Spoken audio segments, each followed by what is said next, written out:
بسم الله الرحمن الرحيم الحمد لله رب العالمين الرحمن الرحيم مالك يوم الدين إياك نعبد وإياك نستعين اهدنا الصراط المستقيم صراط الذين أنعمت عليهم غير المغضوب عليهم ولا الضالين.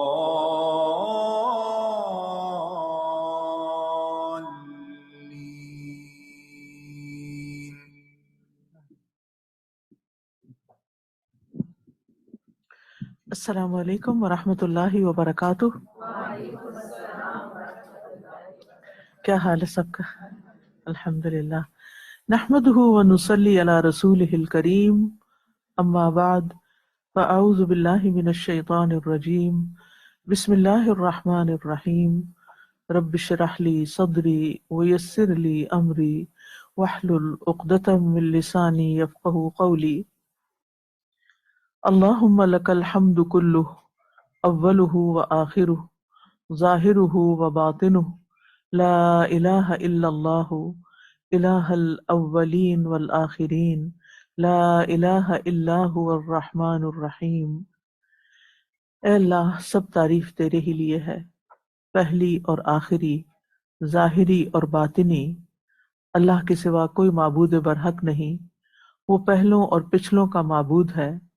اللہ کے سوا کوئی معبود برحق نہیں، وہ نہایت مہربان، بہت رحم کرنے والا ہے۔ قل لئن اجتمعت الإنس والجن على أن يأتوا بمثل هذا القرآن لا يأتون بمثله ولو كان بعضهم لبعض ظهيرا۔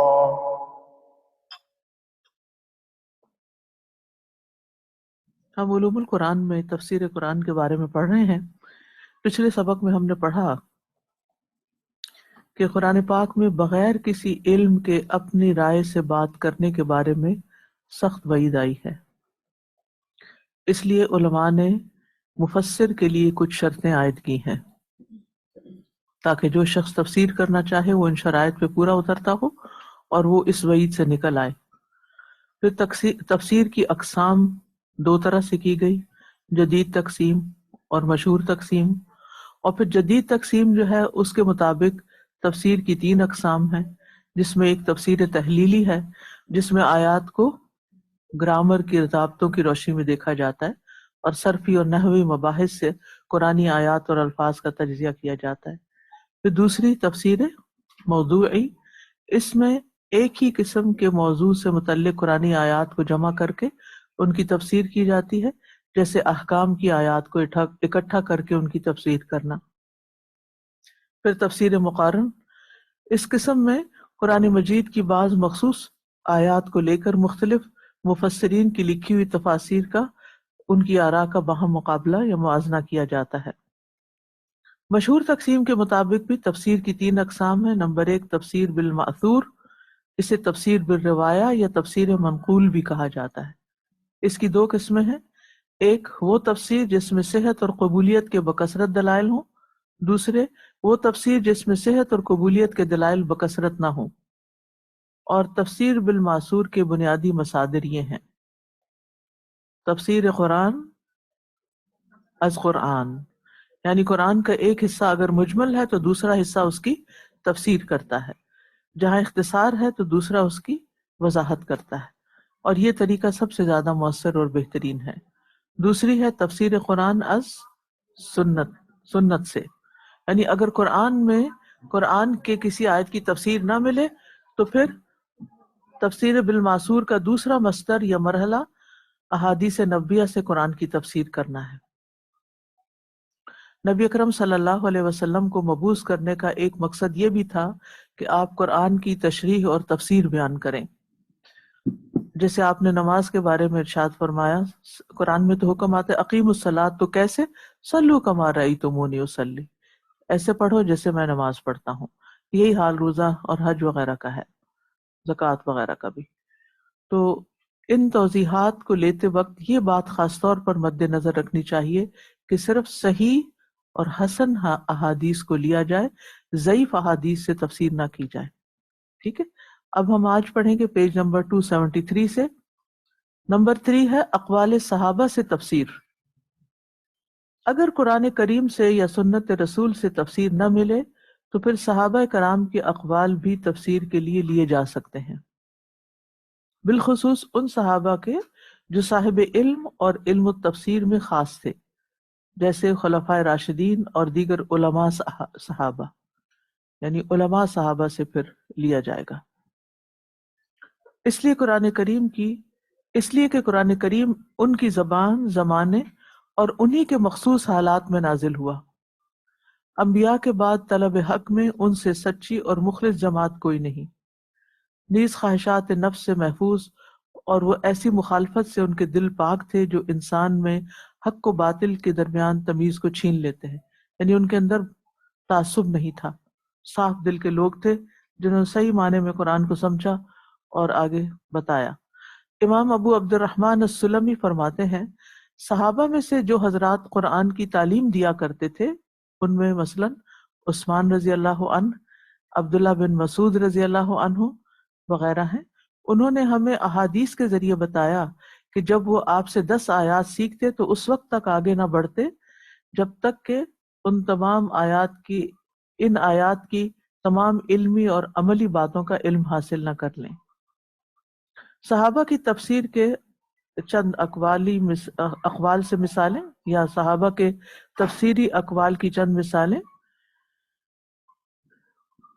مثلا انہو کان حوبا کبیرا، سورۃ النساء کی آیت ہے کہ بے شک وہ بہت بڑا گناہ ہے. عبداللہ بن عباس نے اس آیت میں موجود الفاظ حوبا کبیرا کی تفسیر کرتے ہوئے فرمایا یعنی اثما عظیما. بات وہی ہے لیکن اپنے الفاظ میں اس کو واضح کر دیا.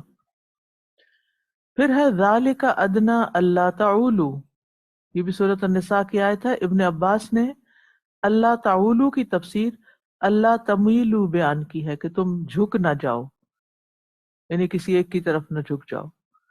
اس زمن میں جن 10 صحابہ کرام کو خاص شہرت ملی ان میں خلفائے اربعہ ابو بکر، عمر، عثمان، علی، پھر عبادلہ ثلاثہ. عبادلہ کا مطلب جن کا نام عبداللہ سے شروع ہوتا، عبداللہ بن عباس، عبداللہ بن مسعود، عبداللہ بن عمر. ابی بن کعب جو ریسائٹر تھے جن سے آپ صلی اللہ علیہ وسلم نے ایک چیز سنی تھی، وہ کیا تھی؟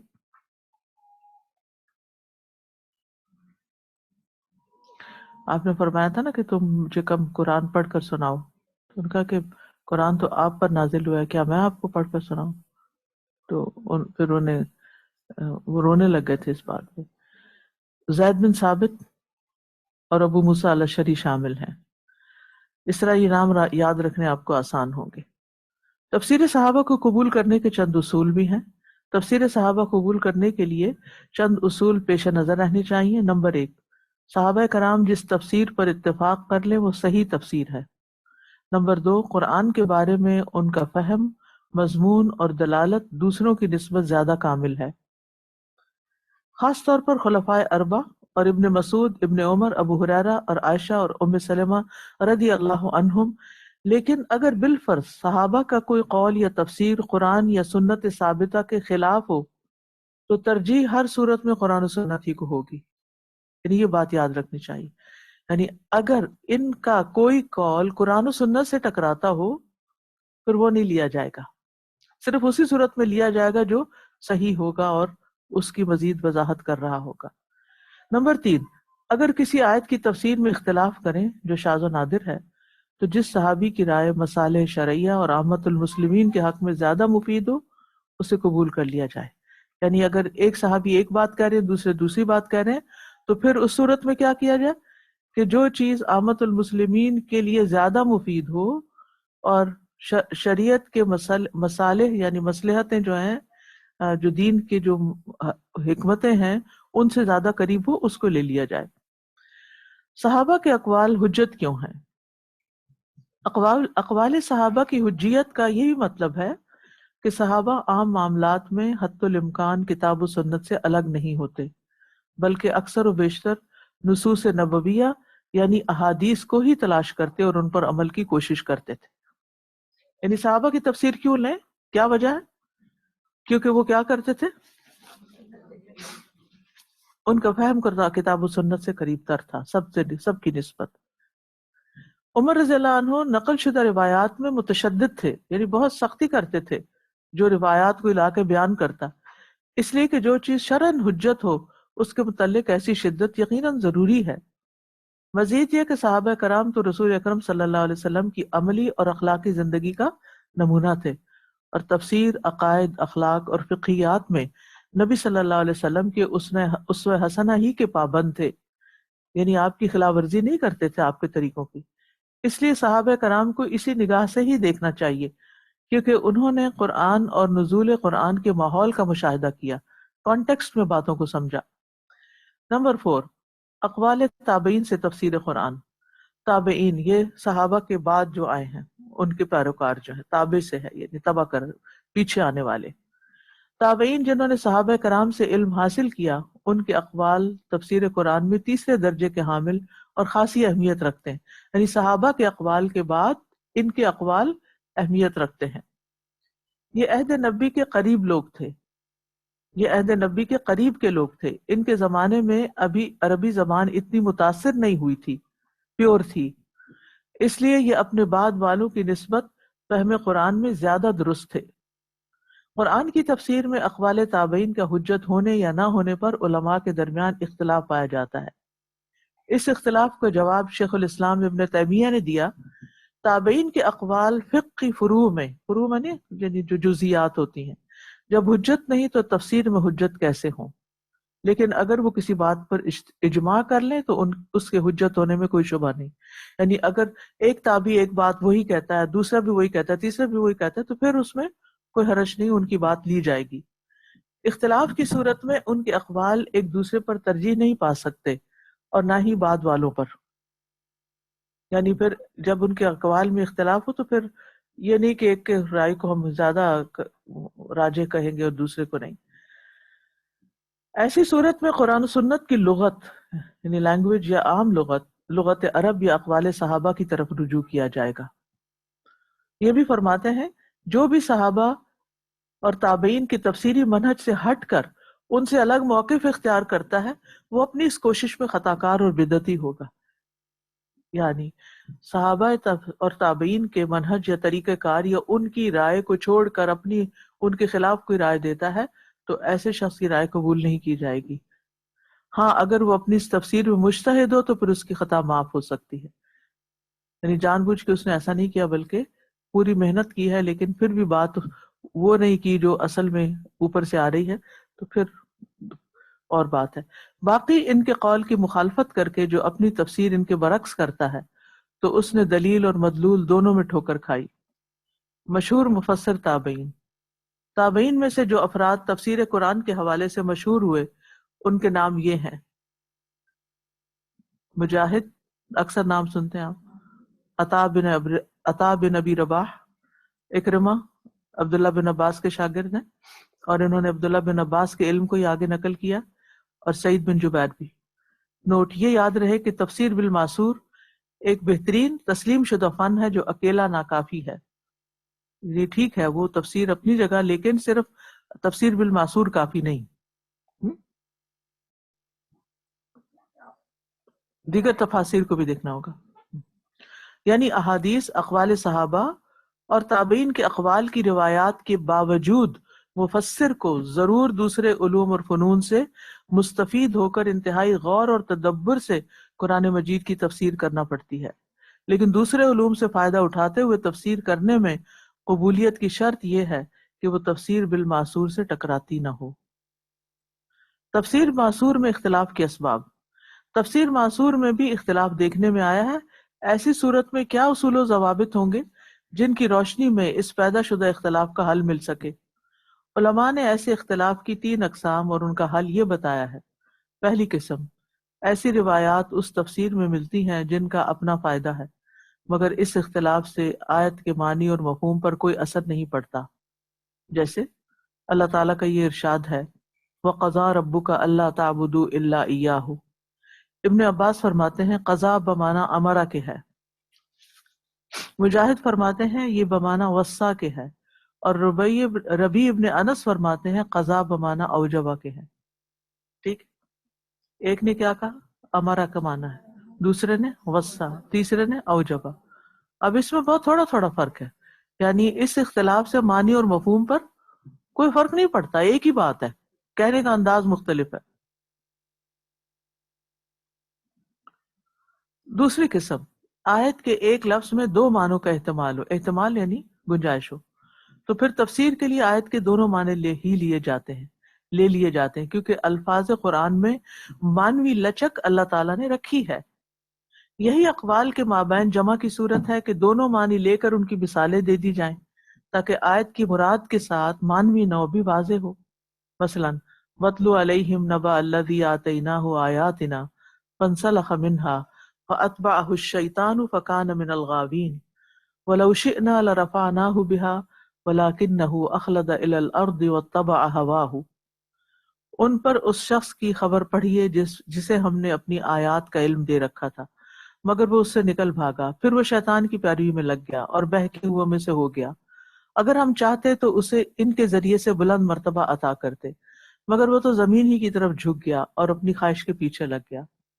ابن مسعود فرماتے ہیں یہ آدمی بنو اسرائیل کا کوئی فرد ہے۔ ابن عباس فرماتے ہیں وہ کوئی یمنی ہے، اور ایک اور قول یہ بھی ہے کہ وہ بلقاء کا رہنے والا تھا۔ ان تمام اقوال میں موافقت اس طرح ہو سکتی ہے کہ آیت کا یہی احتمال ہم لیں کیونکہ اس میں کوئی تضاد نہیں، اور ہر ایک کا قول بطور مثال بھی قبول کیا جا سکتا ہے، یعنی یہ بات ایک سے زیادہ لوگوں پر بھی چسپاں ہو سکتی ہے، اور یہ آج تک ہو رہی ہے۔ یہ بات سمجھ آ گئی؟ یعنی ضروری نہیں کہ کوئی ایک خاص شخص ہی ہو، ایک سے زیادہ بھی ہو سکتے ہیں۔ ایک اور مثال وَكَأْسًا دِحَاقًا، ابن عباس فرماتے ہیں دحاق سے مراد بھرا ہوا ہے۔ مجاہد پے در پے کے معنی کرتے ہیں اور اکرمہ صاف شفاف کے معنی کرتے ہیں۔ یہ اقوال ایک دوسرے کی نفی نہیں کر رہے، تمام معنی مراد لیے جا سکتے ہیں۔ یوں ہر قول معنی کی ایک نوع بھی ہو سکتا ہے، قسم بھی ہو سکتا ہے، یعنی ایک ہی گلاس ہے، وہ صاف شفاف بھی ہے اور بھرا ہوا بھی ہے، اور پھر ختم ہوتا ہے کہ پھر بھر دیا جاتا ہے، تو اس میں کوئی اختلاف کی بات نہیں ہے، وسعت ہو گئی۔ تیسری قسم، لفظ اور معنی کا اختلاف، مثلاً ایک آیت بیک وقت 2 متضاد معنوں کی متحمل نہیں ہو سکتی، ایسی صورت میں سیاق کو دیکھ کر آیت کا ترجیحی معنی لیا جائے گا۔ مثلاً اللہ تعالیٰ کا یہ ارشاد انما حرم علیکم المیتۃ والدم ولحم الخنزیر وما اہل به لغیر اللہ ومن اضطر غیر باغ ولا عاد فلا اثم علیہ ان اللہ غفور رحیم۔ بے شک تم پر مردار، خون، خنزیر کا گوشت اور غیر اللہ پر جو بھی پکارا جائے حرام ہے، تو جو بھی مجبور کر دیا گیا بشرطے کہ وہ چاہنے والا اور زیادتی کرنے والا نہ ہو تو اللہ تعالیٰ غفور الرحیم ہے۔ یہ ترجمہ ہے آج کا۔ ابن عباس فرماتے ہیں یعنی مردار کے کھانے کا شوقین نہ ہو اور نہ ہی اس کے کھانے میں وہ حد سے بڑھے۔ کس کا معنی کرتے ہیں؟ غیر باغن ولا عادن کا معنی کیا؟ کہ مردار کے کھانے کا شوقین نہ ہو، چاہتا نہ ہو اندر سے کہ میں کھاؤں، پتہ نہیں کیا مزہ ہوگا، اور ولا عادن، عادی یعنی حد سے ادو، آگے بڑھنے والا، زیادتی کرنے والا۔ دوسرا متضاد معنی بھی یہ لیا گیا ہے کہ امام کے خلاف خروج کرنے والا نہ ہو اور نہ ہی اس کے ساتھ سفر میں اس کا نافرمان ہو۔ اب آپ دیکھیے کہ اس آیت کا تعلق امام سے کہاں سے آ گیا؟ یہ کس کی بات ہو رہی؟ امام کی ہو رہی ہے یا کھانے پینے کی ہو رہی ہے؟ ایک کامن سینس کی بات ہے نا۔ تو اب اگر کوئی ایسی رائے کہیں سے لے آتا ہے، اور جو منحرف فرقے ہیں نا، انہوں نے یہی کام کیا ہوا ہے، یعنی اپنے مطلب نکالنے کے لیے آؤٹ آف کانٹیکس آیات نکال کے جو لفظوں کے اندر گنجائش نکلتی تھی اس سے اپنی منمانی کی ہے، تو یہ درست نہیں ہے۔ ان دونوں معنوں میں ظاہر ہے پہلا معنی ہی ترجیح پائے گا، کیونکہ دوسرے معنی کی آیت میں کوئی دلیل ہی نہیں ہے۔ دوسری مثال، او یعفو والذی بیدہ عقدۃ النکاح، یا معاف کر دے وہ شخص جس کے ہاتھ میں نکاح کی گرہ ہے۔ علی بن ابی طالب فرماتے ہیں اس سے مراد خاوند ہے، یعنی ہسبینڈ ہے، اور ابن عباس فرماتے ہیں اس سے مراد ولی ہے۔ ترجیحی معنی پہلا ہی ہے حضرت علی والا، کیونکہ رسول اللہ صلی اللہ علیہ وسلم سے بھی یہی معنی وارد ہوا ہے۔ قراتوں کے فرق کی وجہ سے اختلاف، ان اقسام کے علاوہ ایک آیت کی ایک سے زیادہ قراتوں کی وجہ سے اختلاف، جیسے سکرت ابصارنا،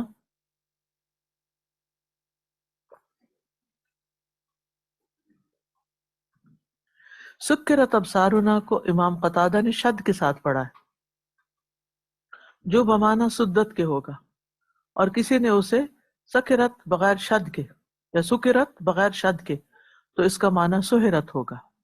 سہرت یعنی جادو کر دیا گیا، سکرت نشے میں سے، سدت روک دیا گیا، بند کر دیا گیا، جادو نظر بندی ہوتی ہے۔ سمجھ آئی دونوں باتوں کی نہیں آئی؟ سکرت سدت کے معنی، سدت کا کیا معنی؟ نظر بندی کر دی گئی، اور سکرت بغیر شد کے تو معنی سہرت، جادو کر دی، بات ایک ہی ہے۔ فطری اختلاف، جن میں قرآن کے کسی لفظ کے ایک معنی جن میں قرآن کے کسی لفظ کے معنی ایک سے زائد ہوں، جیسے اشتراک لغوی میں ہوتا ہے، کیونکہ لغت میں کچھ کلمات کے ایک سے زیادہ معنی ہوا کرتے ہیں، جیسے ولی کا لفظ ہے، اولیاء کا لفظ ہے، جیسے قصورہ، یہ تیر انداز کو بھی کہتے ہیں اور شیر کو بھی کہتے ہیں۔ یا لفظ نکاح ہے، اس سے مراد عقد بھی ہے، نہیں عقد نکاح جب نکاح پڑھا جا رہا ہوتا ہے نا، اور وطی بھی ہے یعنی انٹرکورس۔ اسی طرح لفظ قروء لغت میں بمعنی حیض کے بھی ہے اور طہر کے بھی ہے، دونوں معنی لیے جاتے ہیں۔ علماء اسے فطری اختلاف کہتے ہیں، یہ بھی بڑا نیچرل ہے، کیونکہ دونوں معنی لغت میں پائے جاتے ہیں تو دونوں ہی مراد دیے جا سکتے ہیں۔ یہ جو فقہی اختلافات ہوئے نا، یہ اسی بنا پہ ہوئے ہیں، یعنی معنوں کی وسعت کی وجہ سے ہوئے۔ ایک عالم نے ایک معنی لے لیا اور اس کے مطابق فیصلہ کر دیا، دوسرے نے دوسرا لے لیا۔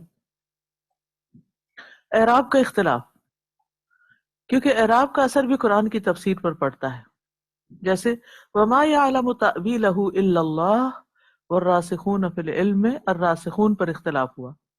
اگر اس کا عطف لفظ جلالہ پر کرتے ہیں تو معنی یہ ہوگا کہ راسخ فی العلم بھی اس کا معنی جانتے ہیں، یعنی ما يعلم تأویلہ الا اللہ والراسخون فی العلم، واو حرف عطف ہے اور راسخون فی العلم پیچھے جا رہا ہے، عطف کا مطلب پیچھے مڑنا، یعنی الا اللہ کے ساتھ جمع ہو گیا۔ اور اگر اسے مبتدا مانا جائے اور یقولون آمنا باللہ کو اس کی خبر بناتے ہیں، تو پھر معنی یہ ہوگا کہ راسخ فی العلم نہیں جانتے، بس وہ کہتے ہیں کہ ہم ایمان لائے۔ کتب تفسیر میں اختلاف کی اقسام، کتب تفسیر میں عموماً اختلاف دو قسم کا ہے۔ نمبر ایک، اختلاف تنوع، تنوع کس کو کہتے ہیں؟ ورائٹی، اختلاف تنوع، ایسا اختلاف جس میں کوئی تناقض یا تضاد نہیں بلکہ نئے انداز کا غور و فکر ہے، یعنی نئے انداز کا غور و فکر ہے، نئے طریقے سے چیزوں کو دیکھا گیا ہے، کیونکہ وقت کے تبدیلی کے ساتھ ساتھ چیزوں کو دیکھنے کا اینگل بھی بدل جاتا ہے۔ یہ ایسا اختلاف ہے جیسے اللہ تعالیٰ یا اپنی رسول کی یا کتاب کی مختلف صفات بیان کر دے، اپنی مختلف صفات بیان کرنے سے ہر اسم اپنی صفت کی ہی خبر دے گا۔ یہ بھی امکان ہے کہ اس تفسیر میں ہر مفسر حق پر ہو۔ ایسا اختلاف مفسرین صحابہ و تابعین اور دیگر ائمہ میں بھی عام تھا۔ مثلاً بعض مفسرین نے اہدنا الصراط المستقیم کا مطلب کتاب اللہ یا کتاب اللہ کی اتباع کا لیا ہے۔ صراط المستقیم سے مراد کیا ہے؟ قرآن ہے، کہ ہمیں قرآن پر چلنے کی توفیق دے، یا ہمیں قرآن کی پیروی کی توفیق دے۔ کچھ اس سے مراد کیا لیتے ہیں؟ دین اسلام، اور بعض اہل السنہ والجماعہ لیتے ہیں۔ اور کچھ عبادت کے طریقے یا خوف و رجا، رجا امید کو کہتے ہیں، خوف و رجا اور اللہ تعالیٰ سے محبت کے طریقے اور اس کے احکام کو ماننے اور نواہی جن سے روکا گیا بچنے، کتاب و سنت کی پیروی کرنے یا اللہ تعالیٰ کی اطاعت کرنے کو کہتے ہیں۔ ٹھیک ہے،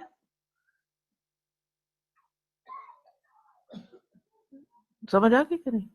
کیا اہدنا الصراط المستقیم کی مختلف تفسیریں، تنوع ہے، ورائٹی ہے اس میں. کوئی کہتا ہے یہ کتاب اللہ ہے، کوئی کہتا ہے دین اسلام ہے، کوئی کہتا ہے اہل سنہ والجماعت ہیں، اور کچھ کہتے ہیں کہ عبادت کے طریقے یا خوف و رجا اور اللہ تعالیٰ سے محبت کے طریقے اور اس کے احکام کو ماننے اور نواہی سے بچنے، کتاب و سنت کی پیروی کرنے یا اللہ تعالیٰ کی اطاعت کرنے کو کہتے ہیں. یہ بات سب جانتے ہیں کہ جس کا نام رکھا جاتا ہے وہ ایک ہی ہوتا ہے، مگر اس کی صفات وغیرہ مختلف ہوتی ہیں. تو یہ صفات کا تنوع ہے. جیسے محمد کہا جائے تو وہی احمد بھی ہیں، حاشر بھی، ماہی بھی، عاقب اور خاتم المرسلین بھی، وہی نبی رحمت بھی ہیں اور نبی ملحمہ بھی ہیں. اسی طرح قرآن کہا جائے تو وہ فرقان بھی ہے، نور اور شفا، ذکر اور حکیم اور الکتاب بھی ہے. یہ کیا ہے؟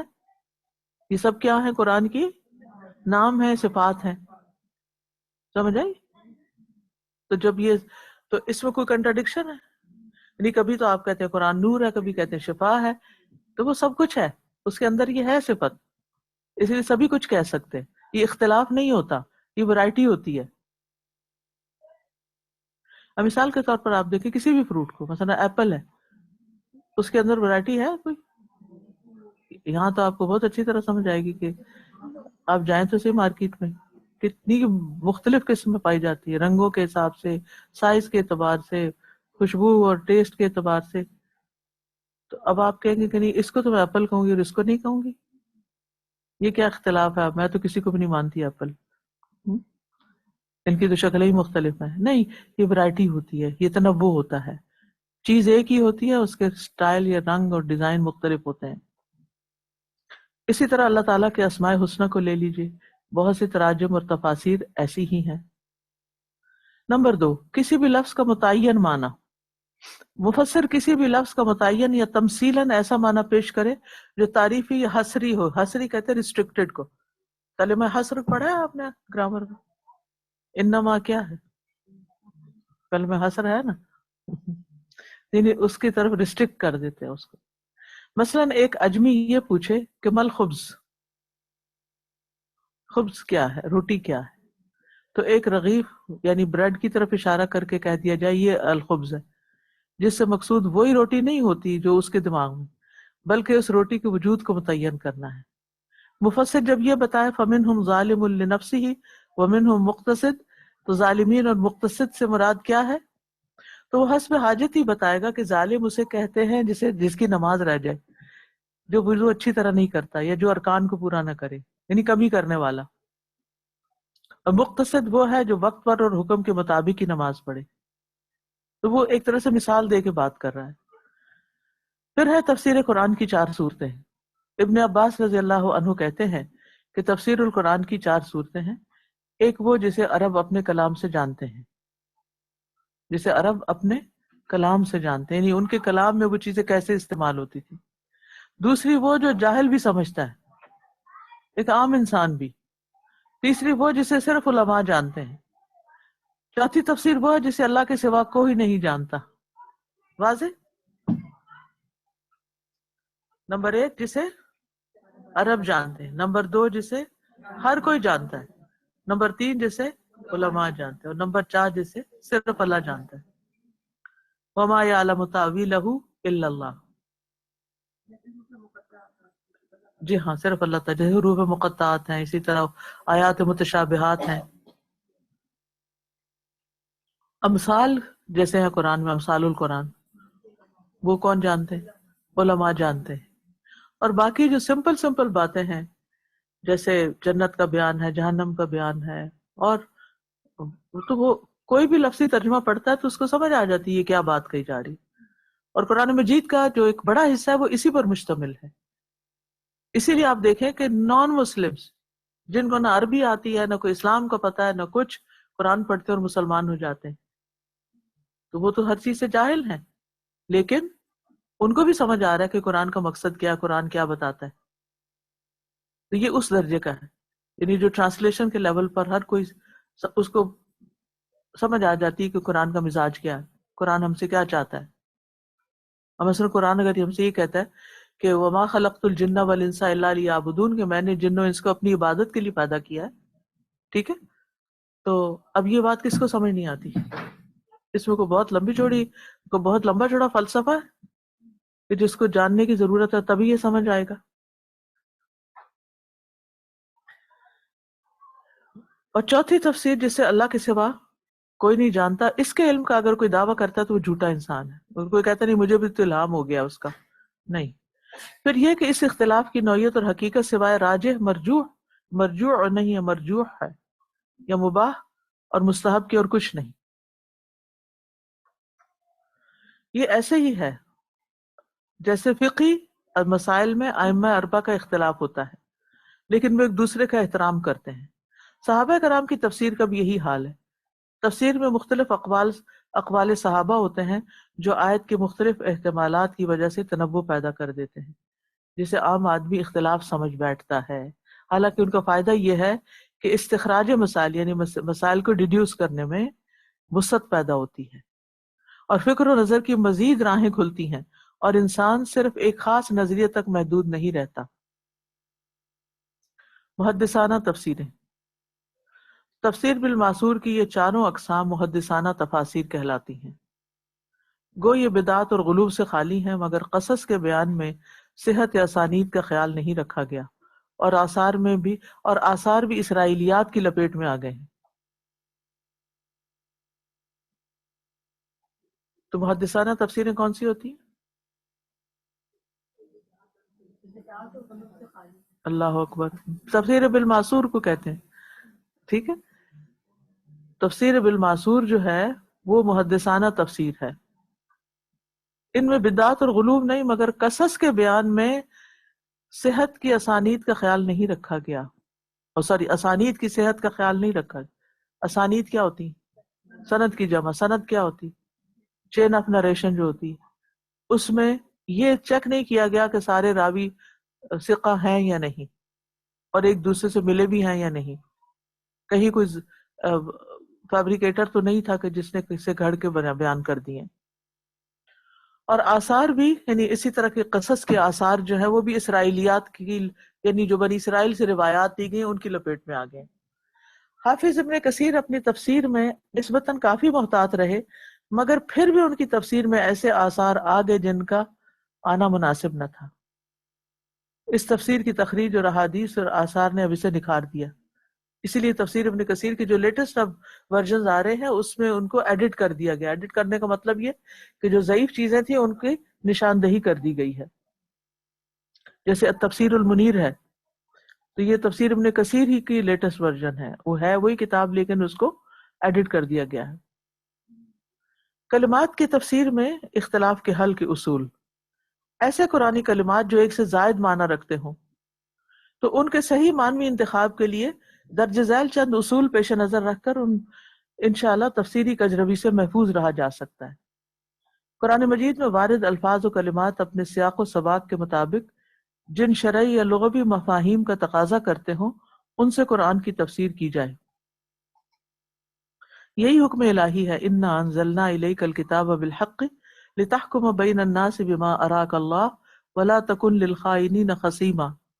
بے شک ہم نے آپ کی طرف حق کے ساتھ کتاب نازل کی ہے تاکہ آپ لوگوں کے درمیان اس کے ساتھ فیصلہ کریں جو اللہ نے آپ کو سمجھایا ہے اور آپ خیانت کرنے والوں کی طرف سے جھگڑا کرنے والے نہ بنیں. اسی طرح یہ ارشاد انا جعلناہ قرآنا عربیا لعلکم تعقلون، ہم نے اسے قرآن عربی بنایا تاکہ تم اسے سمجھو. اور یہ ارشاد وما ارسلنا من رسول الا بلسان قومہ لیبین لہم، ہم نے کوئی رسول نہیں بھیجا مگر اس کی قوم کی زبان میں تاکہ وہ انہیں بیان کرے. اب اس میں آپ دیکھیے کہ ہم نے آپ کی طرف قرآن بھیجا کیوں؟ تاکہ آپ لوگوں کے درمیان فیصلہ کریں. ایک بات یہ ہو رہی. دوسری میں کیا کہا جا رہا ہے؟ لعلکم تعقلون. تیسری میں یبین لہم. تب یہ اختلاف نہیں ہو گیا؟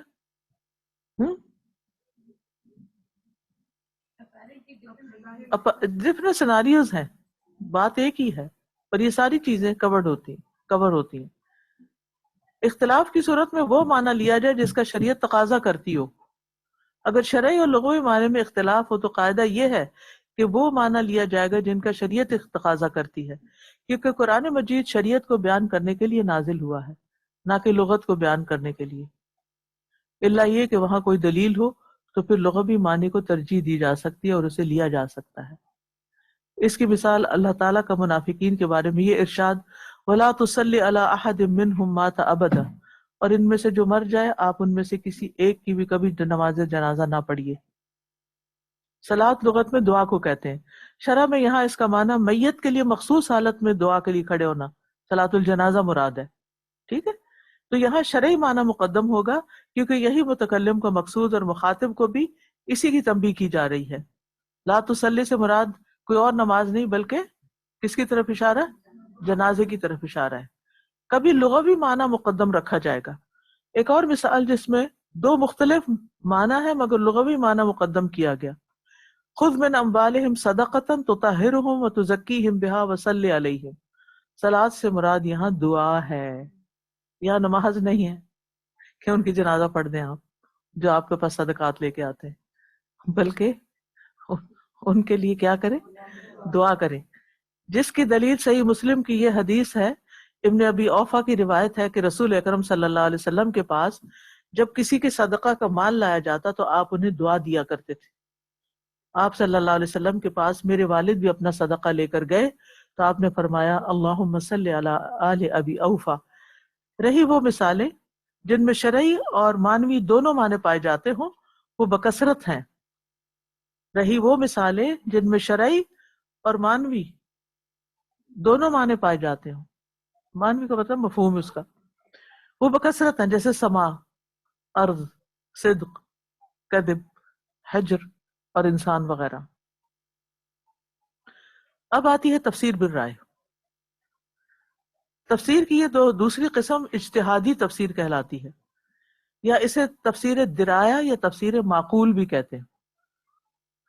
معقول یعنی جو عقلی باتیں ہوں جس میں، اس سے مراد قرآن کی تفسیر احادیث اقوال صحابہ کی بجائے زیادہ تر اپنے اجتہاد اور رائے کی بنا پہ کرنا، یعنی نہ آیات کی تفسیر آیات سے، نہ حدیث سے، نہ اقوال صحابہ سے، وہ سب کچھ ایک طرف رکھ کے اپنی عقل استعمال کر معنی متعین کرنے کی کوشش کرنا۔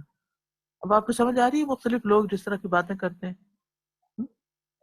یعنی کچھ لوگوں کی تفسیر کیا ہوتی ہے، وہ فورٹیفائی کرتے ہیں اس کو آیات سے، احادیث سے، لغت سے، اور پھر کوئی بات بیان کرتے ہیں، اور کچھ لوگ ان کی ساری تفسیر آپ سن لیں آپ کو کوئی دوسری آیت نہیں ملے گی، کوئی حدیث نہیں ملے گی، بلکہ اس کا من مانا مطلب وہاں سے کوئی نکال لیں گے کہ یہ جو ہمارا اجتہاد ہے۔ رائے دو قسم کی ہوتی ہے، محمود رائے، اس سے مراد وہ تفسیر ہے جو قرآن و سنت کے مطابق ہو، یعنی انہوں نے کوئی آیات وغیرہ کوٹ نہیں کی لیکن بات وہی ہے جو قرآن و سنت کا مطلوب و مقصود ہے، یعنی جس میں مفسر اپنی رائے کا اظہار کرنے سے قبل تفسیر بالمعصور کی طرف رجوع کر چکا ہو، اس نے کوشش کی ہو کہ اولاً قرآن کی تفسیر قرآن میں ڈھونڈے، وہاں نہ ملے تو اسے احادیث صحیحہ میں تلاش کرے، پھر بھی تفسیر نہ ملے تو اقوال صحابہ اور اقوال تابعین کی طرف رجوع کرے۔ جہاں کوئی ایسا صحیح قول مل گیا جو اس آیت کی تفسیر میں ہو اسے لے لے، جب کہیں بھی اس آیت کی تفسیر نہ ملے تو پھر قرآن و سنت کے مطالب، مفاہیم یعنی مفہوم اور مقاصد کی روشنی میں آیات کی تفسیر کرے اور اپنی عقل اور رائے سے کام لے کر تفسیر کرے۔ یہ تفسیر محمود یعنی پسندیدہ کہلائے گی، اس لیے کہ مقصد قرآن کو وہ پورا کر رہی ہوتی ہے، اسے تفسیر بالدرایا بھی کہتے ہیں، یعنی بات وہی ہے جو قرآن و سنت کا مفہوم ہے، یعنی بجائے اس کے کہ کوئی آیت لی، مثلا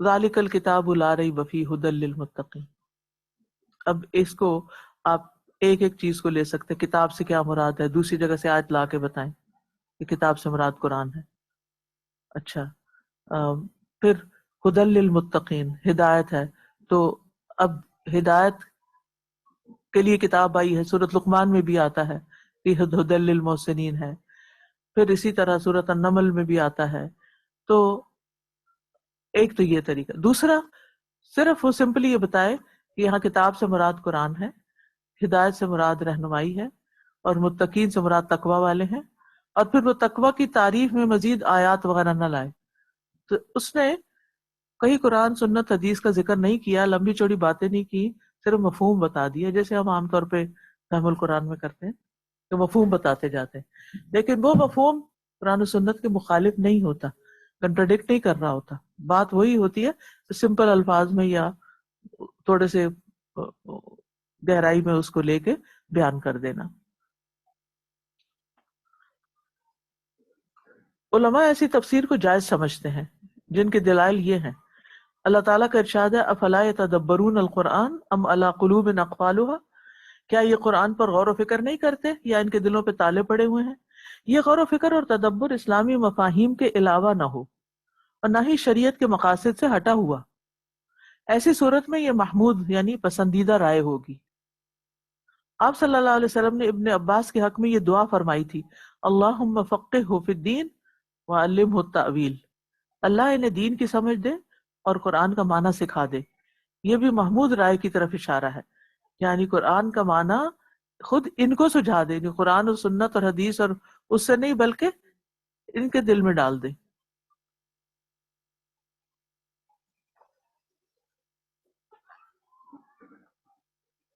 صحابہ رسول بھی تفسیر میں مختلف وجوہ میں اختلاف رکھتے تھے. وجوہ ہونی چاہیے، وجوہ کا مطلب مختلف طریقے. اس کی وجہ ان کا معنی و مفہوم سمجھنے میں اپنا اپنا اجتہاد تھا. مذموم رائے، جو مفسر تفسیر کے لیے نہ قرآن سے رجوع کرے، نہ حدیث سے، نہ اقوال صحابہ سے، نہ تابعین سے، تو پھر اس کے ذہن میں کیا ہو سکتا ہے؟ یا تو وہ خود پسندی، خواہش نفس، بدعت اور خرافات اور اپنی بڑائی کا شکار ہے، یا پھر جاہل اور عدم صلاحیت کا مالک ہے. ایسے افراد کا عقیدہ غلط اور بلا سند ہوتا ہے. ایسے لوگ اپنا مخصوص ذہن لے کر مخصوص آیات کا انتخاب کر کے اپنی دل پسند تفسیر کرتے ہیں تاکہ ان کے مذموم مقاصد کو سند شرعی مل سکے. یہ تفسیر مذموم اور حرام ہے، مذمت کی ہوئی ہے. امام ابن تیمیہ رحمہ اللہ فرمایا کرتے تھے فَأَمَّا تفسیر القرآن بمجرد الرأی فحرام، تفسیر قرآن محض رائے سے کرنا حرام ہے، یعنی آؤٹ آف کانٹیکس تفسیر کرنا. شریعت کا کوئی صحیح عالم اسے پسند نہیں کر سکتا، کیونکہ یہ اللہ تعالیٰ پر ایسی بات کہنا ہے جو اس نے کہی ہی نہیں اور جس کا اس مفسر کو علم ہی نہیں. تفسیر میں فلسفہ اور حکمت کو جمع کرنے کی مذمت. تاج الدین شہرستانی نے کوشش کی کہ تفسیر قرآن میں فلسفہ اور حکمت کو بھی جمع کر دیں. چنانچہ جب وہ آیات کی تفسیر کو فلسفہ اور حکمت کے قوانین کے مطابق کرنے لگے تو ظہیر الدین بہقی نے انہیں کہا ھذا عدول عن الصواب والقرآن لا يفسر الا بتأویل السلف بل قرآن لا يفسر الا بتأویل السلف والتابعین والحکمت بمعزل عن تفسیر القرآن خصوصا ما كنت تؤوله ولا تجمع بين الشریعة والحکمت احسن مما جمع الغزالی فامتلا غضبا. کیا ترجمہ اس کا؟ یہ درست طریقے سے ہٹا ہوا انداز ہے. قرآن کی وہی تفسیر ہونی چاہیے جو سلف اور تابعین میں رہی ہے. حکمت کا تفسیر قرآن سے کیا تعلق؟ بالخصوص جو معنی آپ لینے. آپ غزالی سے بہتر طریقہ نہیں اپنا سکتے جنہوں نے شریعت اور حکمت کو آسان طریقے سے یکجا کر دیا. شہرستانی یہ بات سن کر غصے سے بھڑک اٹھے. پھر خواہش پر مبنی تفسیریں. عمر بن عبدالعزیز نے ایک شخص کو یہ جواب دیا جس نے خواہشات یا جو دل کہے اس کا سوال کیا تھا، یعنی بس میرے دل میں یہ تفسیر آئی ہے، میرے اندر ذہن میں یہ معنی آیا. علیک بدین الصبی الذی فی الکتاب والاعراب ولہ اما سواہما، تم بچے کا طریقہ ہی اپناؤ جس کا ہر لمحہ کتابت سیکھنے میں اور بدوؤں میں گزرتا ہے، اور باقی اشغال سے بے پرواہ ہو جاؤ. یہ تھوڑی سی ڈفرینٹ بات ہے. یعنی بچہ بچپن میں کیا کرتا ہے؟ سیکھنے کے لیے لکھنا سیکھتا ہے تو پریکٹس کرتا ہے نا. جب ہم چھوٹے تھے تو اس وقت تو وہ انگلش کی، اردو کی کاپیز بنی ہوتی جس میں اوپر ایک لائن لکھی ہوتی تھی اور پھر نیچے اسی کو دیکھ دیکھ کے لکھ کے پھر تختیاں لکھنی ہوتی تھی. Practice practice practice. تو وہ کہتے ہیں کہ قرآن کی تفسیر کرتے ہوئے بھی یہی طریقہ اپناؤ، یعنی اس میں مہارت پیدا کرو. اور بدوؤں میں گزارتا ہے یعنی وہ عربی زبان، فصیح عربی زبان ایکسپریشن سیکھنے کے لیے، جیسے نبی صلی اللہ علیہ وسلم کو بنو سعد میں بھیج دیا گیا تھا، تو اس کو ایسے لوگوں کے پاس بھیجا جاتا ہے کہ جو اس کی وکیبلری میں اضافہ کرے، یعنی انہوں نے اسے ذہنی طور پر نابالغ کہا۔ امام مالک فرماتے ہیں ما قلت الاثار فی قوم الا ظہرت فیہم الاہواء ولا قلت العلماء الا ظہر فی الناس الجفاء۔ جب کسی قوم میں آثار اور احادیث پر توجہ کم ہوئی وہاں خواہشات نفس نے ڈیرے ڈال دیے، اور جب کہیں علماء کی کمی ہوئی تو وہاں لوگوں کے مزاج میں ظلم رچ بس گیا۔ اہل کلام کی تفسیریں۔ قاضی ابو یوسف فرماتے ہیں من طلب الدین بالکلام تزندق، جس نے دین کو علم کلام کے ذریعے سمجھنا چاہا وہ زندیق بن گیا، یعنی صرف عقلی باتیں کی۔ امام غزالی رحمہ اللہ فرماتے ہیں اکثر الناس شکا بالموت اہل الکلام، موت کے بارے میں شک کرنے والے زیادہ تر فلسفی اور کلامی لوگ ہی ہوتے ہیں۔ امام خطابی نے یعنی آج بھی آپ دیکھیں کہ جو بچے فلسفہ پڑھنے میں زیادہ لگ جاتے ہیں پھر وہ اصل دین سے ہٹ جاتے ہیں، کیونکہ وہ الفاظ ہی کے کھیل میں بس مشغول ہو جاتے ہیں۔ امام خطابی نے علم الکلام کے بارے میں اپنا یہ خیال ظاہر فرمایا ہے حجج تحافت کالزجاج تخالها حقا وکل کاسر مکسور، حجتیں شیشے کی مانند بکھری ہوتی ہیں جنہیں تم حق سمجھتے ہو مگر در حقیقت یہ سب ٹوٹی پھوٹی ہیں۔ واضح ہو گئی یہ بات کہ نہیں ہوئی؟ یعنی جو صرف عقلی باتیں کرتے ہیں وہ کبھی یہاں سے بات لے آتے ہیں، کبھی وہاں سے، کبھی وہ کبھی، یعنی all together it doesn't make sense, پورے اس سناریو میں نہیں آتی بات سمجھ، اور صرف الفاظ کے زور سے کسی بات کو سچ ثابت کر دینا اور کسی کو جھوٹا ثابت کر دینا، اور کسی چیز کو کہ کوئی معنی پہنا دینا اور کسی کے کوئی معنی پہنا دینا۔ اسی لیے انہوں نے کہا کہ وہ زندیق ہو جائے گا۔ زندیق کس کو کہتے ہیں؟ آپ نے پوچھا ہی نہیں اور میں نے بتایا ہی نہیں اور آپ آگے چل رہے ہیں۔ زندیق جو دین سے نکل جائے، لا دین، جو ملحد ہو جاتا ہے۔ اشاری یا باطنی تفسیر۔ اس تفسیر کا دار و مدار روایت، رائے یا علم اور اجتہاد پر نہیں۔ اشاری تفسیر، باطنی تفسیر، بلکہ الفاظ قرآنی کا جو ظاہری معنی اور مفہوم ہے اس سے ہٹ کر یا ترک کر کے اپنے خیال یا فکر کے مطابق پوشیدہ معنی لینا ہے، اسے تفسیر اشاری یا باطنی کہتے ہیں۔ ایسے معنی روافض یعنی شیعہ اور صوفیاء کرام کے ہاں عام رائج ہیں۔ بظاہر اس تفسیر کا تعلق انسان کی عملی زندگی سے کم اور اندھونی چیزوں کے ساتھ زیادہ ہوتا ہے۔ عام عقائد اور اعمال میں بھی یہی اشارے ان کے ہاں چلتے ہیں جو ان روافض اور صوفیاء کو سوچتے یا خواب میں بتائے جاتے ہیں۔ مثلا الا ان اولیاء اللہ لا خوف علیہم ولا هم یحزنون، سنو اللہ کے اولیاء کو نہ کوئی خوف ہوگا نہ وہ غمگین ہوں گے۔ اس آیت میں ولی کا اشاری معنی صوفیاء ہے۔ وہ کہتے ہیں اولیاء اللہ کون ہے؟ صوفیاء۔ اور صوفی وہ انسان ہے جو بہت پہنچا ہوا ہو، جس سے خارق عادت کرامات ظاہر ہوتی ہیں۔ خارق عادت یعنی عادت کے خلاف، عام روٹین کے علاوہ، جو انہونی کو ہونی کر دے، یعنی جو نہیں کوئی کر سکتا وہ کرنے کے قابل ہو جائے۔ کتنا غلط معنی ہے صوفی۔ قرآن نے کیا کہا ہے؟ کون ہے اولیاء اللہ؟ الذین آمنوا الا ان اولیاء اللہ لا خوف علیہم ولا هم یحزنون الذین آمنوا وکانوا یتقون، تقوی اڈاپٹ کرنے والے۔ اب قرآن تو یہ بتا رہا ہے اور آپ کوئی اور ہی باتیں بتا رہے ہیں اپنے پاس سے۔ اس لیے ایسے اولیاء کے 10 طبقات بنا رکھے جو غوث، ولی، قطب، ابدال، دستگیر، مشکل کشا، داتا، امام غیب جیسے مناصب کے ذریعے دنیا کا نظام سنبھالے ہوئے ہیں۔ یہ باقاعدہ عقائد ہیں لوگوں کے، آپ نے نام بھی یہ سنے ہوں گے ابدال وغیرہ کے، مگر یہ سب مناصب منصب کی جمع ہے۔ عطا کنندہ یعنی عطا کرنے والے کے سمیت ایک اہم راز ہیں جن کی حقیقت سوائے صدری نسخوں کے سینہ بسینہ اور کوئی نہیں جانتا، یعنی کہیں لکھا ہوا نہیں بلکہ سینہ بسینہ پہنچا ہوا نسخہ یا کلام ہے۔ تو ہر بندہ اپنی مرضی سے ہی کوئی جو مطلب بتا دے وہی بس وہی ٹھیک ہے، دلیل کوئی نہیں۔ اس لیے مسئلہ ولایت دونوں کے ہاں غیر معمولی اہمیت کا حامل ہے۔ دونوں کے ہاں ولی کی افضلیت یا ولایت کا عموماً اشاری یا باطنی معنی یہ لیا جاتا ہے کہ ولایت ایک طویل مگر مسلسل مشقت کی عبادت اور ریاضت کا نام ہے جو ولی کو مدتوں بعد نصیب ہوتا ہے، وہ یہ سمجھتے ہیں، اور پھر ولایت کو نبوت سے بھی افضل سمجھتے ہیں کہ نبوت تو اللہ تعالیٰ دے دیتا ہے، ولی تو خود محنت کرتا ہے، نعوذ باللہ۔ جبکہ نبوت ایک وہابی چیز ہے جو ولایت جیسی قربانیاں نہیں چاہتی، تو وہ اس کے برعکس محض بیٹھے بٹھائے سکون سے نصیب ہو جاتی ہے، اس لیے ولایت نبوت سے افضل ہے، یہ ان کا قول ہے۔ امامت بلا بالا ترست از رتبہ پیغمبری، یہ حیات القلوب ایک کتاب ہے جس میں علامہ باقر مجلسی نے یہ کہا ہے کہ امامت پیغمبر کے مرتبے سے برتر ہے، نعوذ باللہ۔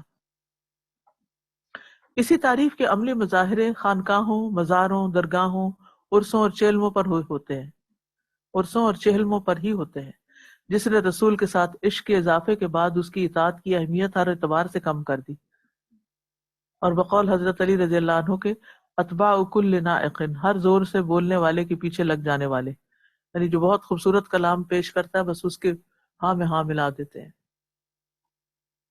ولی کی شرعی تفسیر، ولی کی اس تعریف کا یہ تکلف کرنے کی ضرورت ہی پیش نہ آتی اگر قرآن مجید میں اسی آیت کو ذرا مزید لے لیا جاتا جہاں اللہ تعالیٰ نے ولی کی تعریف خود فرما دی ہے، الا ان اولیاء اللہ لا خوف علیہم ولا هم یحزنون الذین آمنوا وکانوا یتقون، سورۃ یونس۔ سنو، اللہ کے اولیاء کو نہ کوئی خوف ہوگا نہ ہی وہ غمگین ہوں گے، یہ وہ لوگ ہیں جو ایمان لاتے ہیں اور رب کی نافرمانی سے پرہیز کرتے ہیں۔ جن افراد میں یہی دو نشانیاں یعنی ایمان اور تقوی ہوں گے وہی صحیح معنوں میں اولیاء اللہ ہیں۔ اشاری اور باطنی تفسیر کے چند نمونے۔ اشاری اور باطنی تفسیر کے چند نمونے شیخ الاسلام ابن تیمیہ کے فتاوی میں موجود ہیں جو قارئین کی خدمت میں پیش نظر ہیں۔ مثلا صلاۃ کی تفسیر، صلاۃ سے مراد وہ نماز نہیں جو پڑھی جاتی ہے، یا یہ وہ نماز ہے جو عوام کے لیے ہے، مگر خواص کے لیے صلاۃ سے مراد ہمارے اسرار کو جاننا ہے۔ انہیں صلاۃ کا ہی مطلب بنا لیا کہ ہمارے جو راز ہے، سینہ بسینہ باتیں، بس وہ جاننا صلاۃ کہلاتا ہے، نماز کہلاتا ہے، یہی تمہاری نماز ہے، بس یہی سیکھو اور جانو۔ تو قرآن میں صلاۃ یا نبی صلی اللہ علیہ وسلم نے جو فرمایا جیسے میں صلاۃ ادا کرتا ہوں ویسے کرو، اس سے تو بالکل ہی ہٹی ہوئی باتیں ہیں۔ صیام کی تفسیر، صیام سے مراد ہمارے اسرار کو چھپانا ہے، یعنی ہر ایک کو نہیں بتانا۔ حج سے مراد ہمارے مقدس مشائخ کی زیارت کرنا ہے، بزرگوں کی زیارت سے ہی حج ہو گیا۔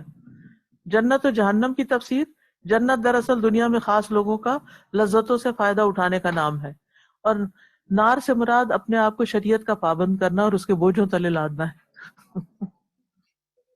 جی، اپوزٹ مانا۔ انبیاء کرام سے مراد جن انبیاء کرام کو آپ نے شب معراج میں دیکھا وہ آسمان کے ستارے ہیں، جس آدم کو آپ ملے وہ چاند ہے، یوسف زہرہ ستارہ ہے اور ادریس سورج ہے، علی باطنی علم کے شہوار تھے اور ابو بکر ظاہری علم کے۔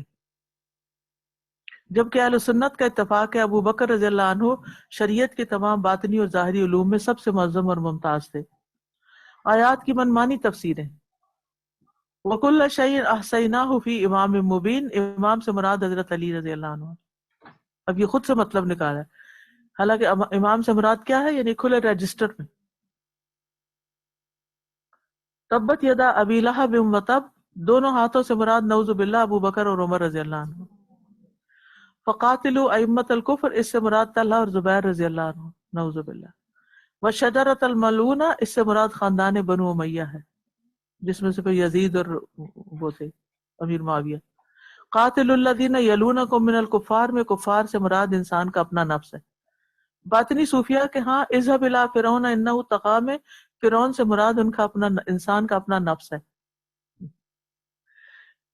اور ان اللہ یامرکم ان تذبحوا بقرہ سے مراد نفس ہے، یہ بقرہ سے مراد نعوذ باللہ حضرت عائشہ رضی اللہ عنہ کو بھی لیتے ہیں۔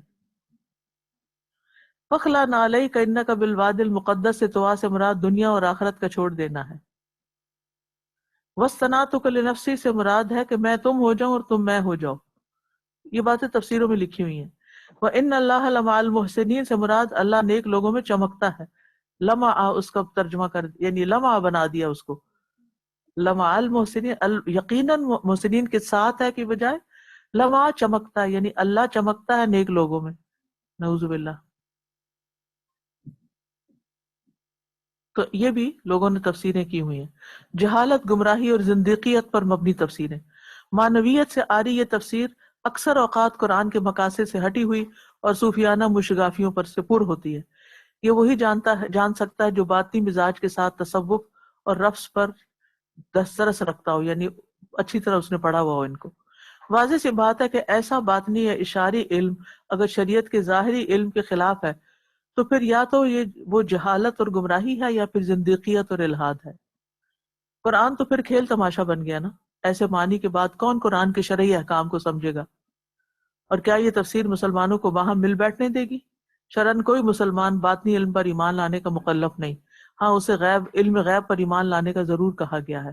یہ صرف علم غیب ہے جو اسے ماننا ہے، باقی کسی کے باطن کے اندر کیا ہے اور باطنی تفسیریں کیا ہے اس کا کوئی ہمیں حکم نہیں ملتا ایسا کسی کام کرنے کا. اور یہ اللہ پہ جھوٹ باندھنا بھی ہے. اس لیے قرآن و حدیث کی تفسیر صحابہ اور تابعین کے ظاہری علم سے ہٹ کر کرنا گویا اللہ تعالیٰ پر افطرا یعنی جھوٹ باندھنا ہے، کلام اللہ میں تحریف کا ارتکاب کرنا اور الحاد کو دعوت دینا ہے. خلیفہ رسول ابو بکر رضی اللہ عنہ کا بیان ہے: ایو ارض تقلنی و ایو سماء تظلنی اذا قلت فی کتاب اللہ ما لم عالم. کون سی زمین میرا بوجھ اٹھائے گی اور کون سا آسمان مجھے سایہ دے گا جب میں کتاب اللہ کے بارے میں ایسی بات کہہ دوں جو میں جانتا ہی نہیں، بغیر علم کے. یعنی تفسیر اشاری اور باطنی کی کتب. ان کتب میں بعض مؤلفین نے قدیم و جدید باطنی تفاسیر کی طرح تفسیر کا تو دعویٰ کیا ہے، مگر حقیقت یہ ہے کہ وہ اپنے اندر کفریہ عقائد لیے پھر رہی ہیں. بعض اشاری تفاسیر ایسی ہیں جن میں لفظ کے ظاہری معنی سے ہٹ کر دوسرے معنی لیے گئے. ان میں کچھ تو صحیح ہوتے اور کچھ خطا سے پر. ایسی کتب درج ذیل ہیں: تفسیر نیسابوری، یہ دراصل امام راضی کی تفسیر کا اختصار ہے جس میں صوفی تفسیر اور ان کی وجدانیات کو نمایاں کیا گیا ہے. مؤلف تفسیر آیت کے بعد واضح عبارت میں یہ تک نہیں بتاتے کہ یہ اشارہ کس کا ہے، بس اشاری معنی بتا دیتے ہیں. یعنی کس نے اشارہ کیا یہ بھی تو بتاؤ. جیسے ان اللہ یامرکم ان تذبحوا بقرہ، وہ لکھتے ہیں تعویل: گائے ذبح کرنا یہ اشارہ ہے کہ حیوانی خواہشات کو ذبح کیا جائے، کیونکہ اس کے ذبح میں ہی قلب روحانی کی حیات ہے. یہی جہاد اکبر ہے. موتو قبل ان تموتو، مر جاؤ اس سے پہلے کہ تم مرو. یہ تفسیر کی ہے ان اللہ یامرکم ان تذبحوا بقرہ. کس کانٹیکس میں یہ تفسیر ہے؟ اللہ اکبر، اللہ اکبر، اللہ اکبر. اللہ اکبر، اللہ اکبر. اشہد ان لا الہ الا اللہ، اشہد ان لا الہ الا اللہ، اشہد ان محمد رسول اللہ،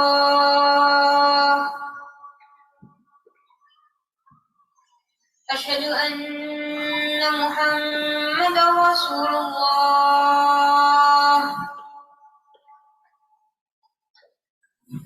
حي على الصلاة،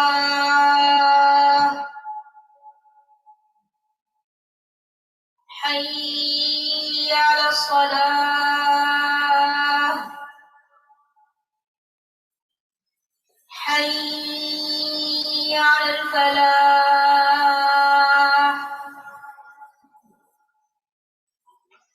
حي على الفلاح. اللہ اکبر، اللہ اکبر،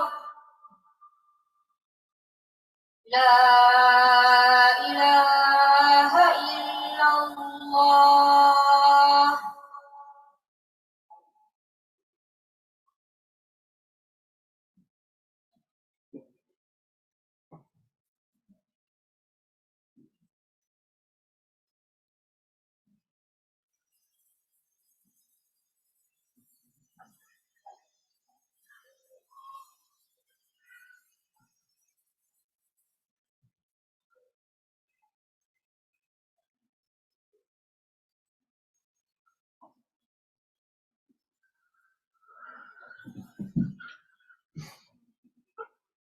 تفسیر تستری، مجھے چونکہ 3 دن ہے میرے پاس اونلی کتاب ختم کرنے کے، تو مجھے آج کا ٹارگیٹ پورا کرنا ہے، تو 5 منٹ اور دیں۔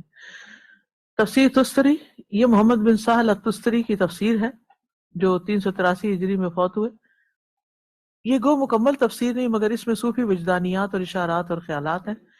بسم اللہ کی تفسیر میں جو لکھتے ہیں، بسملہ میں با سے مراد بہاء اللہ ہے، اور سین سے ثناء اللہ، اور میم سے مجد اللہ، اور اللہ اسم اعظم ہے جس نے تمام اسماء کو گھیر رکھا ہے۔ اس میں الف لام کو بھی بیان کیا اور بتایا کہ لفظ اللہ حرف مکنا ہے جو غیب سے غیب کی طرف جا رہا ہے، اور ایک راز سے راز کی طرف جو ایک حقیقت کی حقیقت اور حقیقت کی طرف ہے۔ یہ نمونہ تفسیر کیا نکلا نتیجہ؟ کہاں پہنچے آپ؟ کیا قرآن اسی لیے نازل ہوا ہے؟ ایسا کھیل تماشا بنائے؟ تفسیر الفتوحات المکیہ، یہ از ابن عربی، محی الدین ابن عربی 638 ہجری میں فوت ہوئے، صوفی ہے، المعروف بالشیخ الاکبر کی یہ تالیف ہے۔ انہوں نے اپنی تفسیر کا آغاز ہی رسول اکرم صلی اللہ علیہ وسلم کی طرف اس موضوع حدیث سے کیا ہے۔ یہ فیبریکیٹڈ حدیث ہے۔ آپ کا ارشاد ہے، ما من القرآن آیت الا ولها ظہر و بطن ولکل حرف حد ولکل حد مطلع۔ قرآن کی کوئی آیت نہیں مگر اس کا ایک ظاہر اور ایک باطن ہے، اور ہر حرف کی ایک حد ہے اور ہر حد کا ایک مطلع ہے۔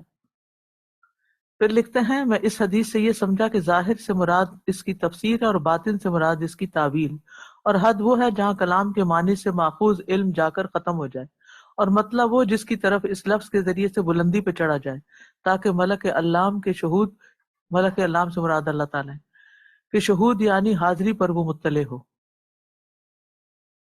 ان کی تفسیر کا ایک نمونہ یہ ہے، ولی سلیمان الریح، ہم نے سلیمان علیہ السلام کے لیے عملی عقل کو مسخر کر دیا، ہواؤں کو مسخر کرنے کی بجائے عقل کو، جو سینے میں نفس کے عرش پر متمکن ہو گئے، جو سینے میں نفس کے عرش پر متمکن ہو گئے۔ خواہشات کی ہوا اپنی رفتار میں آصفہ ہوتی ہے، یعنی آندھی ہوتی ہے، پھر وہ اس کے حکم سے اس بدن کی طرف چلتی ہے جو اطاعت اور ادب کا تربیت یافتہ ہوتا ہے۔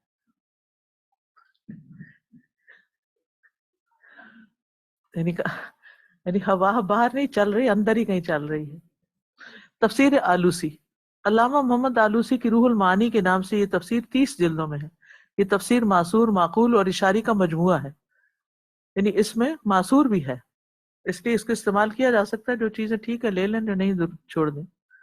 تفسیر اشاری کے یہ نمونے ظاہر ہے، مراد الہی نہیں ہے بلکہ دلی رجحانات ہیں۔ ان کا مطالعہ قاری کو یہی باور کراتا ہے کہ کتاب و سنت یا دین اسلام محض سوانح اور واردات قلبیہ کا نام ہے، یعنی دینی معاملات محض تخیلات ہیں، یعنی خیالات جو آئے پڑھ کے بس وہ ڈال دیے۔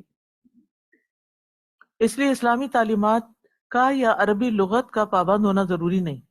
مزید یہ کہ ریاستوں کے ذریعے وصل خدا پانے یعنی اللہ سے جا ملنے کو پا لینے والی شرعی پابندی کے مکلف نہیں بنائے گئے، یعنی جو اللہ والے ہو جاتے ہیں ان کے لیے شریعت کی پابندیاں ختم ہو جاتی ہیں۔ بتائیے ایسی طریقت شریعت کا تحفظ کہاں کر سکتی ہے؟ تفسیر از لغت عرب،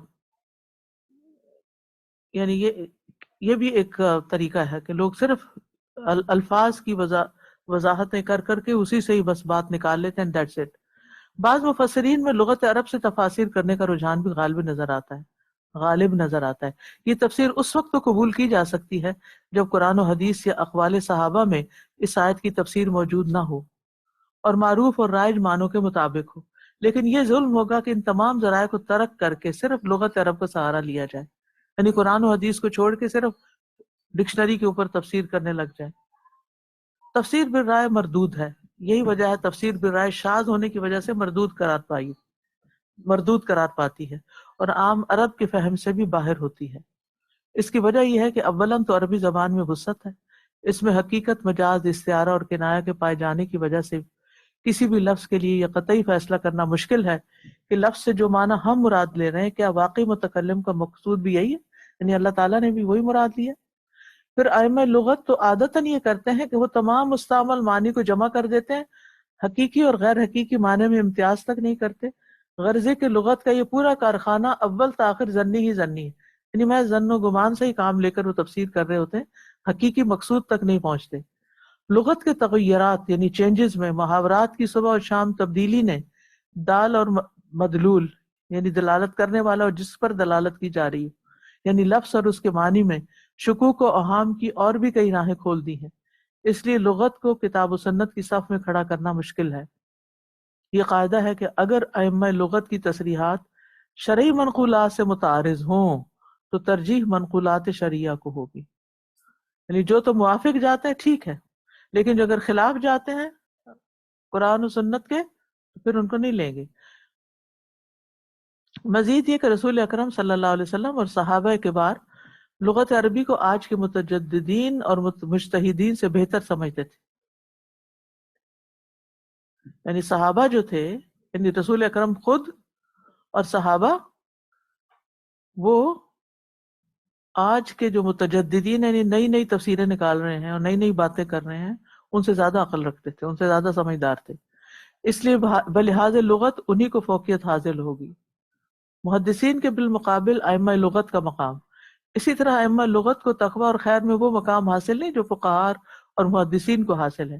ان کے استشہادات یعنی دلائل جس قسم کے اشعار اور استعارات سے پر ہیں، حقیقت یہ ہے کہ علم دین کی مجالس میں ان کی حیثیت دو کوڑی کے برابر بھی نہیں، چاہے وہ زمخشری اور جاہز جیسے لغت اور ادب کے امام ہی کیوں نہ ہو. پھر ائمہ لغت نے جو معنی بیان کیے ہیں ان کی کوئی سند نہیں.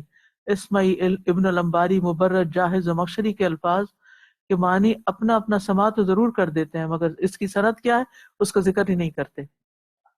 یعنی یہ تو کہتے ہیں ہم نے سنا، لیکن جس سے سنا اس نے کہاں سے سنا یہ نہیں پتا، جس پر کم از کم بوقت ضرورت تنقید تو کی جا سکے اور غلط اور صحیح میں امتیاز کیا جا سکے. کیا آج کے بعض مفسرین کے ہاں ائمہ لغت کا یہ سماع تواتر کا مقام رکھے اور ائمہ حدیث کی اسانید کمزور اور ناقابل اعتبار ٹھہرے؟ یعنی وہ لغت کے جو اقوال ہیں وہ تو کوٹ کر رہے ہیں لیکن صحیح احادیث کوٹ ہی نہیں کرتے. آپ کو معیار مل رہا ہے کہ نہیں کہ کیسے کہاں سے دین کو سمجھنا ہے، کس طریقے سے لینا ہے؟ یعنی ہر ایک کو نہیں یہ بہت اچھی بات کر رہے ہیں، بڑی خوبصورت، یہ تو بالکل نئی بات، یہ بات تو آج تک میں نے سنی نہیں. نہیں، یہ نہیں اصل بات، کیونکہ انسان کی طبیعت میں جدت پسندی ہے نا، تو وہ پھر وہ چیزیں اس کو اٹریکٹ کرتی ہیں، پھر اس سے وہ ڈیویٹ ہو جاتا ہے. علوم لغت کو انتہائی اہمیت کے باوجود علوم سنت کا مد مقابل نہیں گردانا جا سکتا. جس لغت پر احوال و حوادث کا اثر ہو، جس کی نقل غیر موثوق ذرائع سے ہو، وہ یقیناً کسی بھی طرح سنت رسول اور آثار سلف کی حریف بننے کی اہل نہیں. یہ دعویٰ آج کے علمی انحطاط کے دور میں کیا گیا ہے، ورنہ حقیقت یہ ہے کہ زمخشری، جاہز اور دیگر ائمہ معتزلہ نے بعض احادیث پر اپنے اپنے ادوار میں تنقید کی جرات تو کی، مگر ان کا انکار حدیث کا حوصلہ ان حضرات کو کبھی بھی نہیں ہوا. یعنی پہلے دور کے ایسے لوگوں میں جو لغت سے تفسیر کرتے تھے اور آج کے دور میں یہ بہت بڑا فرق ہے کہ آج والوں نے تو انکار ہی کر دیا حدیث کا. ان لوگوں نے نئی راہیں ضرور نکالی مگر اس کا انکار نہیں کیا. کتب لغت بہرحال کتب لغت ہیں، ان سے الفاظ کا معنوی حل تو مل سکتا ہے مگر وہ قرآنی تصورات کی وضاحت سے بہر صورت قاصر ہیں. جن لوگوں نے محض لغت کے سہارے پر تفسیر کی ہے انہوں نے قرآن کا مفہوم متعین کرنے میں ٹھوکریں کھائی ہیں. زمخشری کا اعتزال علم سے متصف تھا، جبکہ آج کا اعتزال عقل پر اعتماد علم سے عاری اور تلبیس ابلیس میں شاطر نظر آتا ہے. تلبیس ابلیس ہوتی ہے یعنی ابلیس نے جس طرح باتوں کو معنی پہنائے، مختلط کر دیا. جس طرح پہلے دور میں قرآن کو اسرائیلیات کے لیے تختہ مشق بنانے کی کوشش کی گئی، اسی طرح آج کے دور میں لغت کی آڑ میں انکار اور تحقیر حدیث اور قرآن کے منمانے مفاہیم کے ذریعے لادینی افکار و نظریات کو اپنانے کی کوشش کی جا رہی ہے. تفسیر القرآن سر سید کی ہو یا بیان القرآن پرویز کی، ان دونوں کی اساس بھی اسی قسم کے نظریات پر رکھی گئی ہے. علامہ طبری رحمہ اللہ لکھتے ہیں وہ مفردات قرآن کے معنی معلوم کرنے کے لیے قرآن کی مفردات یعنی الفاظ کے معنی معلوم کرنے کے لیے لغت کی طرف رجوع تو کیا جا سکتا ہے مگر کسی آیت کے مفہوم کو متعین کرنے کے لیے بہرحال وحی الہی اور سنت کی طرف رجوع کیے بغیر چارہ نہیں. یہ ہے اصل بات جس پہ ساری بات کا خلاصہ ہو جاتا ہے. کیا یعنی آپ ورڈ انالیسس تو کر سکتے ہیں لیکن خالی ورڈ انالیسس سے تفسیر نہیں ہوتی، بلکہ آپ کو آیت کے لیے متعلقہ آیات اور احادیث لا کر بات واضح کرنی پڑتی ہے کہ اللہ سبحانہ وتعالیٰ نے جو کلام نازل کیا اس کا اصل معنی کیا ہے۔ وآخر دعوانا ان الحمد للہ رب العالمین۔ سبحانک اللہم وبحمدک، اشہد ان لا الہ الا انت، استغفرک واتوب الیک۔ السلام علیکم ورحمۃ اللہ وبرکاتہ۔ يا أيها الناس قد جاءكم برهان من ربكم